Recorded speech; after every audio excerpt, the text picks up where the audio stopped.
எசேக்கியேல் 7ஆம் அதிகாரம் 19ஆம் வசனம். தங்கள் வெள்ளியை தெருக்களில் எறிந்து விடுவார்கள், அவருடைய பொன் வேண்டா வெறுப்பா இருக்கும்.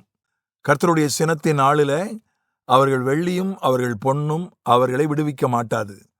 அவர்கள் அதனால் தங்கள் ஆத்துமாக்களை திருப்தியாக்குவதும் இல்லை, தங்கள் வயிறுகளை நிரப்புவதும் இல்லை. அவர்கள் அக்கிரமமே அவர்களுக்கு இடரலாய் இருந்தது. வெள்ளிய தெருக்களிலே எறிந்து விடுவார்கள். தங்கம் அவர்களுக்கு வேண்டா வெறுப்பா இருக்கும்.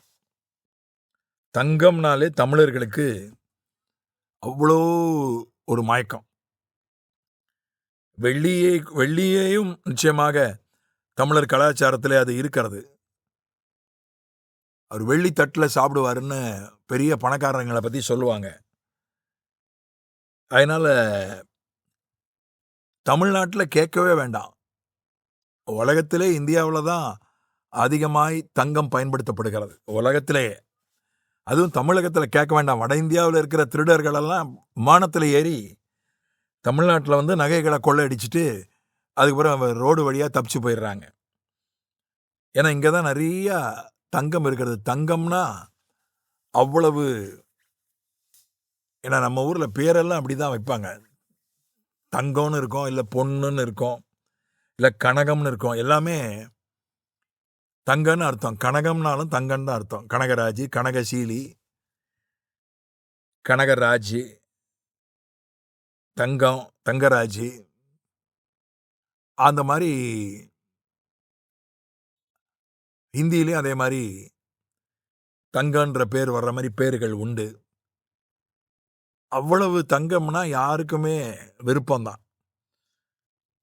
சுத்த சுயம்பிரகாச பெந்தகோசைக்காரர்களுக்கு கூட தங்கத்தை கொண்டு வந்து நகையை கொண்டு வந்து காணிக்கப்பட்டில் போட்டால் அவங்களுக்கு அதிக சந்தோஷம்தான். ஊழியக்காரர்கள் அதை வேண்டான்னு சொல்றது இல்லை. ஆனால் ஒரு நாளிலே தங்கத்தை அவர்கள் வெறுப்பார்கள். ஏனென்றால் தங்கத்தால் விடுவிக்க முடியாது, ஆத்துமாக்களை திருப்தியாக்க முடியாது, வயிற்றை நிரப்ப முடியாது. அந்த தங்கத்தை வச்சு எந்த பொருளும் வாங்க முடியாது. அப்படி ஒரு சூழ்நிலை. நான் ஒரு நாட்டுக்கு போயிருந்தேன். அந்த நாட்டில் ஒரு பல ஆண்டுகள் உள்நாட்டு போர் நடந்தது. கடைசியில் அது 2 இனங்களுக்கு நடுவிலே மோதல். அந்த இன்னொரு இனம் அரசாங்கத்தின் ஆதரவு பெற்ற இனம். அரசாங்கம் எதிர்த்து போராடிய இனத்தை, அந்த போராடியவர்களை ஒரு இடத்துல அப்படியே அவர்கள் நெருக்கி, ஒரு இடத்துல அப்படியே ஒரு இடத்துல கொண்டு வந்து முற்றுகை போட்டு ஒரு இடத்துல வச்சுட்டாங்க. 1,00,000த்திற்கு மேலானவர்கள் ஒரு சிறிய பகுதியில் ஒரு ஊரில் இருக்காங்க. நான் அந்த நேரத்தில் அங்கே இருந்த ஒருவர் என்னை எடுத்துக்கொண்டு போய் அந்த இடத்தை காண்பித்து விளக்கி சொன்னார்.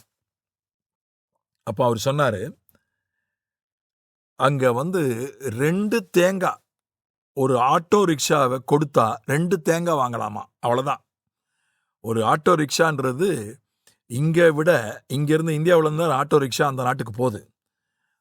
இங்கே எவ்வளோ விலையோ அதை விட 3 மடங்கு 300% டாக்ஸ் போடுறாங்க.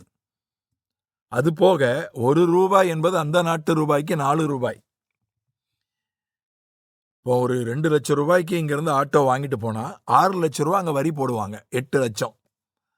8 லட்சம் என்பது அந்த ஊர் பணத்தில் 32 லட்சம், சுமார் 30 லட்சம். அப்படிப்பட்ட ஒரு ஆட்டோ ரிக்ஷாவை கொடுத்தா 2 தேங்காய் கொடுத்தாங்களாம். அந்த முற்றுகை போட்ட நாட்களில் ஒரு ஆட்டோ ரிக்ஷாவை கொடுத்துட்டு 2 தேங்காய் வாங்கினாங்களாம் மக்கள். நான் அதை கண்ணால் பார்த்தேன் அப்படின்னு அவர் சொன்னார். அவர் அதுலேருந்து தப்பி வந்துட்டார் ஆண்டவருடைய கிருபையால். 1,00,000க்கும் அதிகமானவர்கள் அந்த இடத்துல கொல்லப்பட்டார்கள். அது ஒரு பெரிய துயரமான சம்பவம். அது அப்படிப்பட்ட ஒரு நாட்கள். தங்கத்தை வச்சு என்ன பண்ண முடியும், பணத்தை வச்சு என்ன பண்ண முடியும்? அதே போல ஒரு சூழ்நிலையை நாம் வெளிப்படுத்தின விசேஷம் 18ஆம் அதிகாரம்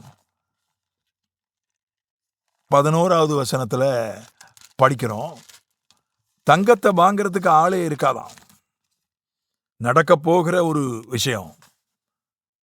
பூமியின் வர்த்தகர்களும் தங்கள் சரக்குகளாகிய பொன்னையும் வெள்ளியையும் இரத்தனங்களையும் முத்துக்களையும் சல்லாவையும் இரத்தாம்பரத்தையும் பட்டாடைகளையும் சிவப்பாடைகளையும் சகலவித வாசனை கட்டையையும் தங்கத்தினால் செய்திருக்கிற சகலவித வஸ்துக்களையும் விலை உயர்ந்த மரத்தினாலும் வெண்கலத்தினாலும் இரும்பினாலும் வெள்ளை கல்லினாலும் செய்திருக்கிற சகலவித வஸ்துக்களையும் லவங்க பட்டையையும் தூப வர்க்கங்களையும் தைலங்களையும் சாம்பிராணியையும் திராட்சரசத்தையும் எண்ணெயையும் மெல்லிய மாவையும் கோதுமையையும் மாடுகளையும் ஆடுகளையும் குதிரைகளையும் ரதங்களையும் அடிமைகளையும் மனுஷருடைய ஆத்துமாக்களையும் இனி கொள்வார்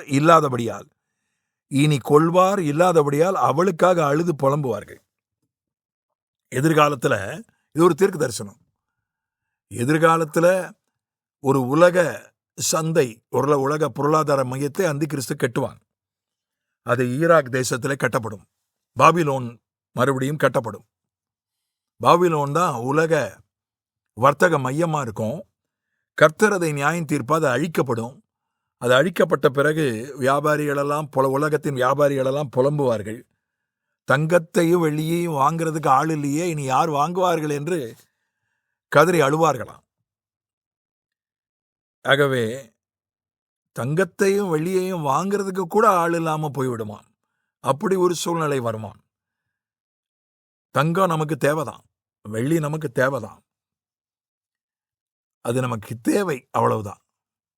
அது நம்முடைய வாழ்க்கை அல்ல. அது நம்முடைய விருப்பமாய் ஆகிவிட முடியாது.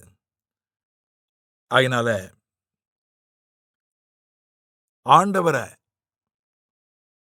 அவரை குறித்து அவர் மேல் வைக்கிற விசுவாசத்தை பிடித்து கொள்வோம். அவர் மேல வைக்கிற விசுவாசத்தை தான் வேத புஸ்தகம் தங்கம்னு சொல்லுது. அவருடைய வார்த்தைகளை தான் வேத புஸ்தகம் வெள்ளின்னு சொல்லுது. நான் கல்லூரி மாணவனாக இருந்தபோது எனக்கு ரொம்ப பிடிச்சமான ஒரு வசனம், என்னுடைய கல்லூரிக்கு போகும்போது ரஃப் நோட்டில் எழுதி வைப்பேன். அந்த வசனத்தை 119 சங்கீதத்தில் இருக்கு. அநேகம் 1000 பொன் வெள்ளியை பார்க்கிலும் நீர் விளம்பின வேதமே நலம். வசனத்தை வேத புஸ்தகம் வெள்ளி என்று சொல்கிறது. கர்த்தர் மேல் வைக்கிற விசுவாசத்தை வேத புஸ்தகம் தங்கம் என்று சொல்கிறது. ஆகவே அதை தூக்கி எறிய முடியாது. அதன் மீது நமக்கு வெறுப்பு வராது. ஆமென்.